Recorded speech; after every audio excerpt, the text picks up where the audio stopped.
আমার ভাইয়েরা, ও বাবাজিরা, গো মা বোনেরা, আল্লাহ রাব্বুল আলামিন কুরআনুল কারীমের প্রথম সূরা সূরাতুল ফাতিহার প্রথম অংশটাকে আল্লাহ রাব্বুল আলামিন উনার প্রশংসা হিসাবে নাজিল করেছেন, আর শেষের অংশটাকে আমাদের জন্য আল্লাহ রাব্বুল আলামিন দোয়া হিসাবে নাজিল করেছেন।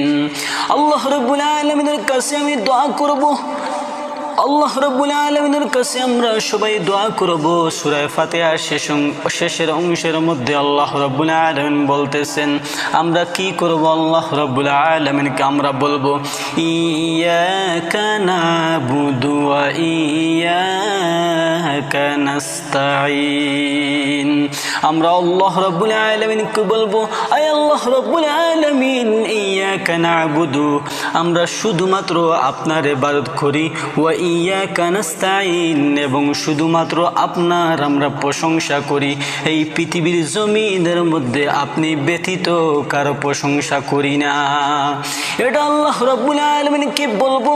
এরপরে আল্লাহ রাব্বুল আলামিন বলতেছেন এই কুরআনুল কারীমের সূরাতুল ফাতিহার শেষের অংশের 2 নম্বর আয়াতের মধ্যে আমরা আল্লাহ রাব্বুল আলামিনকে বলবো ইহদিনাস সিরাতাল মুস্তাকিম। আয় আল্লাহ রাব্বুল আলামিন, আমাদেরকে সিধা রাস্তার মধ্যে চালান, আমাদেরকে সোজা রাস্তার মধ্যে চালান। এই পৃথিবীর জমিনের মধ্যে যেই রাস্তা দিয়ে আপনাকে পাওয়া যাবে সেই রাস্তার মধ্যে আমাদেরকে চালান। আল্লাহ রাব্বুল আলামিন বলতেছেন ফারিকুম ফিল জান্নাতি ওয়া ফারিকুম ফিস সাঈর। একটা রাস্তা জান্নাতের আর একটা রাস্তা জাহান্নামের। ও পৃথিবীর জমিনের বান্দা, এই সিধা রাস্তাটা হলো জান্নাতের রাস্তা, আর এই রাস্তা এমনি এমনি পাওয়া যাবে না। এই রাস্তা পাইতে হলে আল্লাহ রাব্বুল আলামিনের কাছে চাইতে হবে। আয় আল্লাহ রাব্বুল আলামিন, ইহদিনাস সিরাতাল মুস্তাকিম।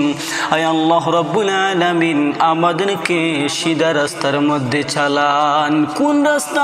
আল্লাহ রাব্বুল আলামিন বলে দিয়েছেন কোন রাস্তা আমরা বলবো, সিরাতাল্লাযীনা আন'আমতা আলাইহিম।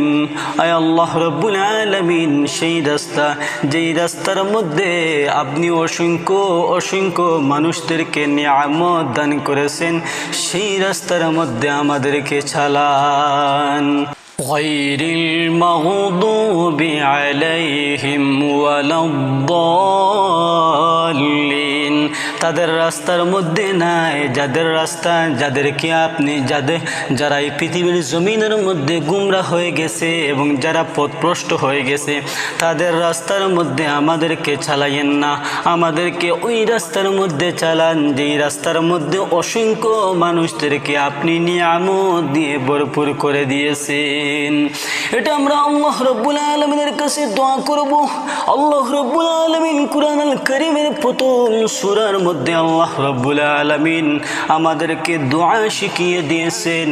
এই দোয়া যদি আমরা প্রতিদিন আল্লাহ রাব্বুল আলামিনের কাছে করি, আল্লাহ রাব্বুল আলামিন কোনোদিন আমাদেরকে পৃথিবীর জমিনের মধ্যে পথভ্রষ্ট করবে না। এই সূরাতুল ফাতিহার মধ্যে আমাদেরকে সব দোয়া শিখিয়ে দিয়েছেন আল্লাহ রাব্বুল আলামিন। এই সূরার মাধ্যমে আমরা আল্লাহ রাব্বুল আলামিনের কাছে চাইব, আল্লাহ রাব্বুল আলামিন আমাদেরকে মাফ করবেন এবং আমাদেরকে সোজা রাস্তার মধ্যে আল্লাহ রাব্বুল আলামিন চালাইবেন।